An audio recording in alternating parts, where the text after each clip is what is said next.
Memang esok boleh jadi perawat. Bukan esok, sekarang terus boleh jadi perawat. Kalau faham ni mukjizat Al-Quran. Okay? Bagaimana Al-Quran ini boleh menyembuhkan? Kalau faham topik ini, insya-Allah boleh jadi perawat dengan cemerlang. Okay? Ini adalah intipati core pada hari ini. Okay? InsyaAllah. Kenapa saya perawat bacakan ayat ruqyah, pesakit muntah, berdebar-debar, menggeletar. Sedangkan ayat kursi tu dah memang hafal pun. Kita baca ayat kursi, senyum je macam tu. Dia ngejek, ngikut lagi. Kenapa perawat baca muntah? Kena faham bagaimana Al-Quran tu boleh menyembuhkan. Okay? Satu, kita baca dengan niat. Tadi saya beritahu tadi, apa niat kita baca ayat Al-Quran? Ya? Ya. Tadi orang belakang tak sempat. Niat kita membacakan ayat-ayat Al-Quran dan ayat-ayat ruqyah bukan untuk bakar jin, bukan untuk azab jin, bukan untuk hancurkan jin, bukan untuk bunuh jin. Tetapi kita membaca ayat-ayat Al-Quran, ayat-ayat ruqyah dengan niat untuk menarik rahmat Allah Subhanahu Wa Taala. Hanya dengan rahmat Allah Subhanahu Wa Taala kita sembuh daripada penyakit. Hanya dengan rahmat Allah Subhanahu Wa Taala segala perjanjian-perjanjian saka terbatal. Hanya dengan rahmat Allah Subhanahu Wa Taala segala sihir-sihir hancur. Kita memang baca nak niat juga sihir itu hancur, tapi jangan meletakkan baca untuk hancur dahulu. Niat yang pertama, niat kita adalah untuk rahmat dahulu. Boleh faham? Niat kita adalah untuk menarik rahmat Allah dahulu. Okay? Dengan rahmat Allah kita sembuh. Dengan rahmat dan kasih sayang Allah anak kita lembut hati. Dengan rahmat dan kasih sayang Allah suami kita lembut hati, tak memberontak, semakin bertanggungjawab dan sebagainya. Okey? Okey. Yang pertama tadi niat. Yang kedua adalah bacaan ayat Al-Quran itu sendiri. Frekuensi suara. Saya membacakan ayat-ayat ruqyah, saya melantunkan bacaan ayat-ayat ruqyah. So, bacaan yang macam mana? Sebaik-baik bacaan yang kita boleh baca, yang kita mampu. Jangan baca ayat ruqyah dengan tergopoh-gopoh, dengan tergesa-gesa. Saya memang tidak suka. Ada orang bagi kaedah baca ayat kursi dengan satu nafas untuk membunuh jin. Cuba baca ayat kursi satu nafas. Apa akan jadi dengan bacaan? Kita ni dahlah bukan ahli Al-Quran tajwid. Nak membaca ayat kursi dengan satu nafas. Saya memang pernah ada orang ajar baca ayat kursi satu nafas sambil buat bentuk macam ikat lah apa semua untuk mengikat jin. Saya tak katalah tak boleh, sebab ada guru-guru lain juga yang mengajar. Tapi saya tidak bersetuju dengan kaedah tersebut. Sebab saya lebih memilih membaca ayat Al-Quran dengan sebaik-baik bacaan. Kita tahu, saya tahu saya ni masih lemah dalam bab tajwid. Tapi kalaulah saya lemah tajwid dan saya baca pula dengan laju macam tu, memang tak boleh balik awal lah orang kata. So kita baca dengan perlahan-lahan. Kalau baca satu nafas, Allahu la ilaha illa huwal hayyul qayyum la ta'khudhuhu sinatun wa la nawm lahu ma fis sama. Kita akan baca dengan laju-laju. Kalau baca slow-slow relax-relax. Allahu la ilaha illa huwal hayyul qayyum la ta'khudhuhu sinatun wa la nawm lahu ma fis samawati wa ma fil ard man zallazi yashfa'u 'indahu illa bi iznihi ya'lamu ma baina aydihim wa ma khalfahum wa la yuhituna bi syai'in min 'ilmihi illa bima syaa' wasi'a kursiyyuhu as-samawati wal ard wa la ya'uduhu hifdzuhuma wa huwal 'aliyyul 'azim. Baca dengan tenang, sebiji-sebiji. Okay? Ada dalam satu kelas praktikal pelajaran yang lepas, bila tengok sikit pasukan, pelajar-pelajar ni cepat-cepat baca sebab nak bagi habis cepat bacaan ruqyah. Tak kira awak baca cepat ke lambat, kalau dah tajwid tak betul, makin tak berasa apa-apa lah pada jin tu. Semakin baik bacaan kita, semakin tinggi rahmat Allah Subhanahu Wa Taala. Semakin baik tajwid kita, tarannum kita, insya-Allah semakin tinggi lah, semakin banyaklah rahmat Allah. So kalau baca laju-laju, macam mana rahmat nak turun? Dah lah baca laju, tajwid tak betul. Okay, so baca dengan perlahan-lahan, sebutir-sebutir, biar jelas sebutan huruf tu satu-satu. Kalau yang tak mahir lah. Okay, kalau yang dah memang, kalau memang dia mahir tajwid, saya tak ada masalah. Dia nak bawa nahu lain ke, dia nak bawa qiraat macam lain ke apa ke, tak ada masalah kalau dia memang mahir. Okay, ada. Kita punya qiraat kita sebut wadduha, tak ada masalah. Tapi ada qiraat yang wadduha. Okay, kita jangan kata orang tu silap, sebab dia ada ilmu bab qiraat yang lain. Okay, contohlah. Okay, okay. Bacaan ruqyah atau bacaan kita berhaji, dia intonasi dia di berlainan ke? Boleh juga berlainan mengikut atas ayat tu apa. Ada ayat-ayat ayat ruqyah ni sebagai amaran. Ada ayat ruqyah ni sebagai peringatan sahaja. Ada ayat-ayat yang lebih kepada ancaman kepada jin.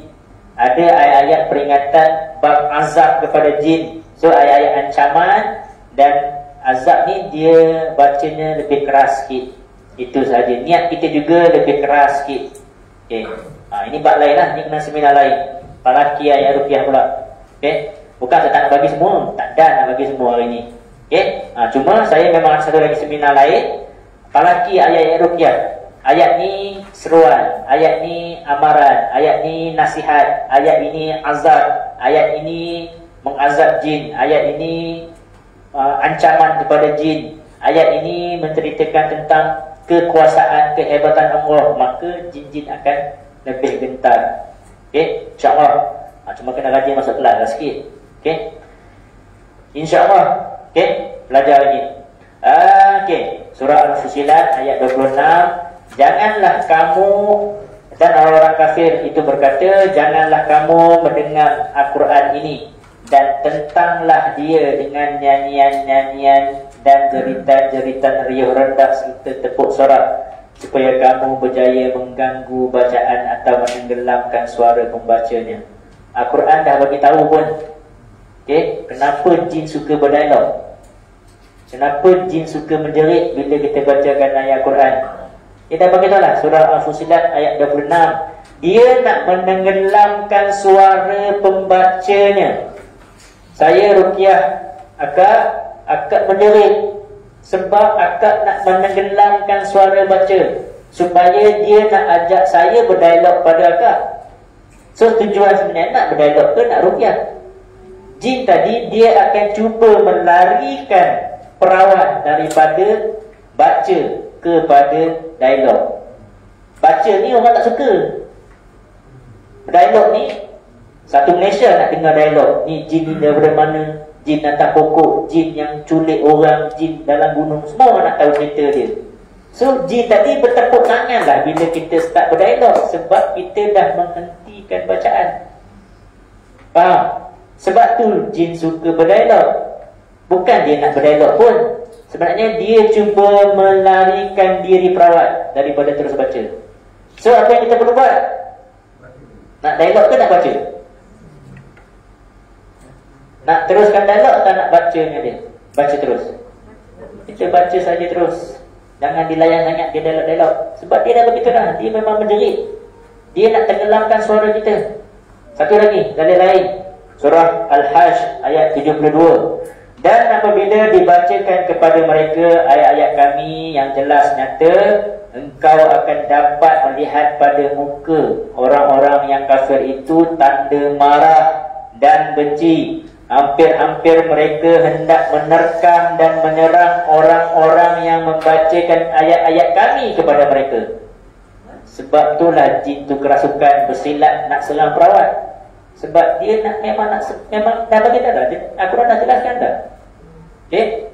Dia nak merosakkan kita sahaja. So sebagai perawat, jangan nak logat-logat, nak dialog-dialog sangat.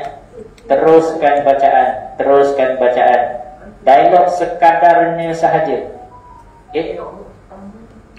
Okay, ini adalah senarai ayat-ayat ruqyah. Okay? Ini adalah senarai ayat-ayat ruqyah. Ayat-ayat ruqyah ini yang paling basic, Al-Fatihah, Ayat Kursi, Al-Ikhlas, Al-Falaq, An-Nas. Okay? Bila kita masuk package sunnah, lebih banyaklah susunan dia. Boleh rujuk dalam slide. Okay? Package big, package sunnah, ayat sunnah, terapi Al-Baqarah, teknik-teknik, supaya lebih banyak sekali. Okay? Bila kita bacakan ayat-ayat ruqyah, gelombang bacaan ayat-ayat ruqyah akan mengubah sel-sel badan, mengubah sel-sel darah, partikel-partikel air dalam badan menjadi satu, ada energi gelombang bacaan ayat ruqyah. InsyaAllah bila air dibacakan ayat ruqyah, ayat Quran, air tadi berubah, molekul-molekul air berubah kepada bentuk kristal yang lebih bertenaga. Sebab itulah kita minta buat air jampi. Okay? So tadi yang ketiga, keyakinan hati. Kita baca ayat Quran tadi, satu niat, frekuensi suara, dan yang ketiga kita kena yakinlah tadi. Yakin bahawa Al-Quran ni sebagai rahmat, yakin Al-Quran ni sebagai mukjizat, yakin inilah kaedah yang terbaik untuk kita menyembuhkan. Barulah kita akan lebih cepat untuk sembuh. Yang keempat, strategi teknik. Selain kita bacakan ayat ruqyah dengan baik, niat yang betul apa semua tu, digabungkan dengan teknik-teknik kita memegang kepala si pesakit.